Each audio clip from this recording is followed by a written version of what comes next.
Hello everyone, in this video I'll be showing you a Lara Croft build in Baldur's Gate 3. This will be using the Rogue and the Ranger with a little bit of the Fighter mixed in, and this is going to be using a few different mods here. Now, we got different things like the Lara Croft hairstyle ponytail mod by Arthur Revan here, which lets you choose between two different styles of ponytails, and I think this actually is a nice one, even if you're not going to be using it for this character. They did a great job with this hairstyle. There's also the Tomb Raider outfit here, I Ninu here. And I've actually talked about this in previous videos as well. I was silly and I went to Nexus Mods to download it, but it is in the official in-game mod manager. Now we also got Skirby's Vintage Firearms Pack by Skirby and the hand cannon. So you got your choice in different firearms there if you want to use them. You're not obligated to, because she also can use a bow or even hand crossbows in replacement if you don't want to use mods. And you don't even have to use any of these mods. We're going to be using all base game classes. So we'll be starting off with the Rogue here. Now we're obviously going to be heavily invested in our dexterity stat. We will roll with 16 dexterity and 16 constitution and then 14 in our wisdom stat. Now, I'd like to get a lot of different skill proficiencies. Like there's some that make a lot of sense, like the history. We also could have something like the survival, which would make a lot of sense, but unfortunately we cannot select those. But we can take investigation if you want to, but I think that acrobatics actually fits a little bit better, so we'll leave it as is. You can spec into strength if you don't want to use your wisdom, but we do need it for a couple of the ranger-based abilities. And you can also use the urchin background. Now, for our second level, we get our bonus action, dash, disengage, and hide there, which are just great to have. Now, once we get to level 3, we have a choice to make. The assassin's fun, and I think this is strong on this build. However, I think that the thief just fits thematically, and since we can use pistols, we can actually have a bonus action attack. So this does actually make some sense. I think this is my preferred preference, but you can use whatever you prefer here. If you like the assassin instead, we're not going to be going that much further into the range or the rogue here, as we're going to add in the ranger.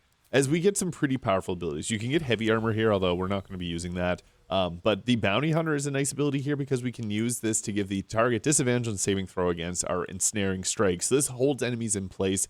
As a ranger, it's one of the few special abilities that we do have. And for this, we also could take the beast tamer, because Lara does have a pet tiger, so I guess that could be thematic. But we could also go with a Wasteland Wanderers. I think that's just great for overall defensive purposes, but it also makes sense for her to have that ability. Actually, we'll go with Poison Resistance. I feel like that's a bit more headcanon because she'd be good with poison. At level 2, we get to choose our spells. We're going to take the Ensnaring Strike there to hold a target in place, and Hunter's Mark. It just makes sense for her, and we don't really have any other concentration besides Ensnaring Strike, so that'll be our concentration. Now, I'd recommend actually going with the 2-weapon fighting here because we're going to use our offhand crossbow or offhand pistol, firearm, whatever you want to use. The archery feat can also be pretty useful. It really just depends. If you want to, we're going to take advantage of the bonus action attacks. This would be a good choice. However, we can get 2 fighting styles by adding in the fighter, so this is not to worry. We're going to go with this one here as it just helps us with some early to mid-game damage. Into level 3 here, we get our Beast Master. I guess we're not doing Beast Master, we're going with the Gloomstalker. This is the most front-loaded one. It gives us the Dread Ambusher, it's +3 to initiative, increased movement speed, and we get a free extra attack on the first round of combat that deals an additional 1d8 of damage. We also got Superior Dark Vision, up to 24 meters of Dark Vision, and Brisher Hides. We're not going to use that. Disguise Self can be nice if you want to use specific race gear, like you can turn into a Githyanki user items. Longstrider, I think, makes the most sense on this build. Goodberry and Fog Cloud are also pretty good choices too if you wanted to go with those. And into level 4, we are going to get a feat here. Alert for the +5 initiative is nice, although we do get a big boost from our subclass. So I actually think that a dexterity improvement is actually the best choice right now, so we're going to go with that. Level 5, extra attack. Now you can start off from just playing the ranger and get the extra attack here. That's probably the strongest way, because going with the rogue and extending that is actually kind of slow. But we also get Misty Step to teleport around with, which is super useful. And I typically like to take Spike Growth, but Pass Without Trace makes the most sense here. I feel like this is the Lara Croft spell with a +10 to stealth checks. If you have someone that can cast greater invisibility on you, you use this. You can actually go around and be extremely stealthy, and they won't be able to find out where you're at. So that is really good. We also then get to take another favored enemy. There are not really that many choices, so we'll go with a Ranger Knight for the free proficiency in heavy armor we won't likely use. And we'll use a Wasteland Wanderer Fire, just good defensive extras. Fire damage is quite commonly encountered. Now, at this level, I guess we could have also spec'd into the fighter. So instead of taking level 6 in the ranger, I guess we should go into the fighter here, which gives us an extra fighting style. Defense is good, but we're going to use archery. This is just useful for being able to hit our pistol shots. And for level 2 fighter, we get action surge. Don't need to explain how good that is. Level 3 gives us a subclass, and we got the Arcane Archer here, which is kind of funny because we have spell slots from the Ranger, and this doesn't use spell slots, and they're pretty effective, but it uses intelligence. And in fact, I actually think the Battle Master makes a lot of sense. She's good in combat, so it makes sense. And it gives us a riposte, allows us to do a attack against an attacker that misses us, which will deal additional damage.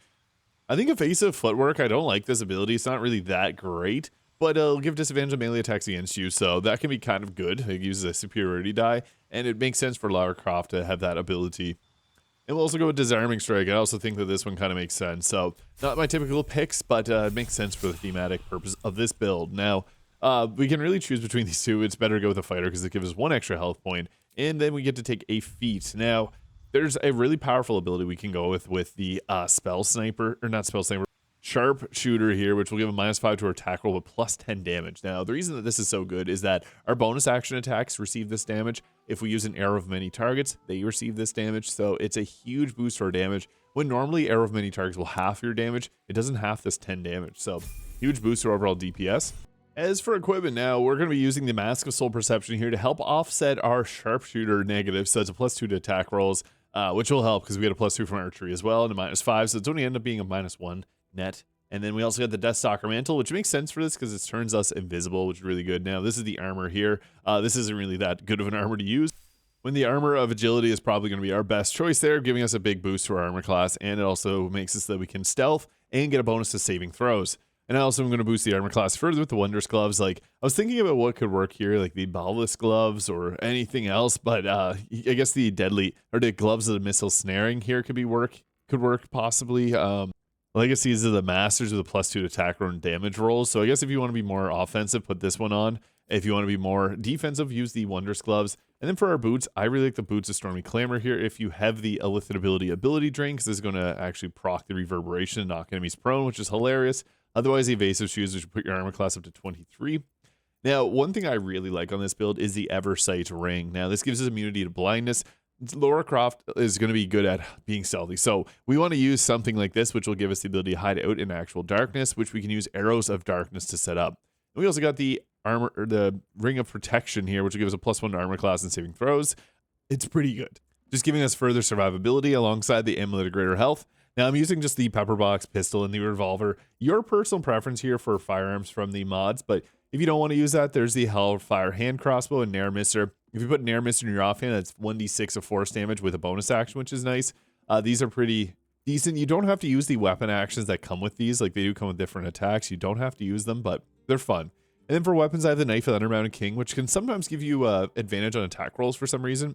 It also gives us an increased critical hit chance, and also when we roll 2 damage or less with a melee attack, we get increased damage. And then I also have the Dollar Amaris there, which would give us +7 additional damage. What's nice about that is that, yeah, +7 damage can come from anything, so gives us a big overall boost to our damage. And since if we attack from hiding, we can get advantage on our attack rolls, which will then give us the double chance of critical hit, which is paired with this, makes it really nice. Now, before combat even starts, you can put a concentration on Pass Without Trace, and you can have someone on your team like a Bard put greater invisibility on you, and then you can attack from darkness and be pretty much unstoppable.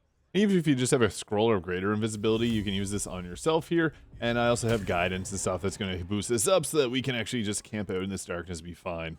So when we get into combat here, I have greater invisibility so they can't see me. What's great is I use my character here to shoot an arrow of darkness there, so then we can just toggle over to our character. And what's funny is we're not even considered in combat, so we can just go in here, go into turn-based mode, and then we got advantage on our attacks, so we can set up with a sneak attack here to take this target out. Our stealth was successful, which is great, we got our Dread Ambusher, so there's a target I really want to take out. We got advantage on our attack rolls, so we can attack there, taking them out. If there's a target that you really want to remove their weapon, we have advantage on all of our attacks, so 99% hit chance, which is just crazy. We're succeeding on our stealth check, so they have no idea what is going on. And then we can just keep firing away at every target that we see there, so boom. I've fired an offhand shot and missed, unfortunately. But we can also just do an offhand shot freely here anytime that we want. So boom, that took that target critical hit, 38 damage. Absolutely nuts. And then what we can do is then go with a action surge there to go again. If we can get our sneak attack off, that's ideal. But I also like the arrow of many targets, especially if you have trouble finding where your next target is. This can help you find them and then apply reverberation. That's 20 damage on each of these. Pretty crazy damage, and we're still invisible, which is nuts. So yeah, you can keep using this basically to take out all the enemies here. That chained around and took out 3 of them in one go. Wow, yeah, that's pretty good. But then, even better, we're still invisible, but we can use the evasive footwork there to get disadvantage on attack rolls if we didn't already. And they're just leaving us alone. And since we're still invisible, we can go ahead with an attack from darkness and get a sneak attack off. Surely this will... Oh, no, we succeeded on the stealth check somehow. That was a difficulty class 23 skill check too, so that was pretty crazy. We rolled a 19 plus 8 from our proficiency, plus 1 from guidance, plus 4 from dex modifier, plus 10 from our pass without trace. So we rolled a 42. Yeah, we're probably not going to break out of our stealth, so we can then do that again. So we'll just go with a stab. We succeeded on the stealth check. We'd have to roll something pretty terrible to break that. And I guess let's use an offhand. We have 2 offhand attacks, and which will do a lot of damage. We succeeded on the stealth check again. We broke his concentration, freeing our teammate. We succeeded on the stealth check again after taking them out. Will we get it? Will we get it? I guess I'll go with a Battlemaster attack to get the extra damage off. Maybe we'll take them out. Oh, weapon dropped. We succeeded on the stealth check somehow. And yeah, this is crazy. Difficulty class 27. We rolled a 31. Yeah. And they still have no idea where we're at. Crazy. And we stabbed. Succeeded the stealth check again. And it goes up in 1 in difficulty class every single time with greater invisibility, but we're succeeding. That was a 43 roll. Nuts. And they just pick their weapon up. Unfortunately, I can't get the attack off. They are looking for me. They don't know where I'm at, and they're going to waste their entire team on that. Turn on that. Oh, sense hidden presence, and did not end up working out for them. Oh, we lost our haste. So that broke our... We would have had invisibility there. I would have probably gotten that second attack off. That would have been nuts. I'm a little sad that I unfortunately forgot to put it in turn-based as soon as my entire team went into combat, so I wasn't in turn-based combat, and it wasted away my turns of haste. So now I have only, 1 action left. I usually put haste on just to showcase these builds, but the crazy thing there is with haste applied, yeah, you can stay invisible pretty much indefinitely. The only reason I broke was because the haste disappeared, but yeah, that would have been, I would have taken out every single enemy there without even breaking our invisibility. Absolutely absurd. Greater invisibility plus pass without a trace while you're being a rogue for the double proficiency bonus, plus a good dexterity. Yeah, they have no chance of finding you. So that's pretty cool. Let me know your thoughts in the comments. Hit the subscribe button below, and I'll catch you all in the next video.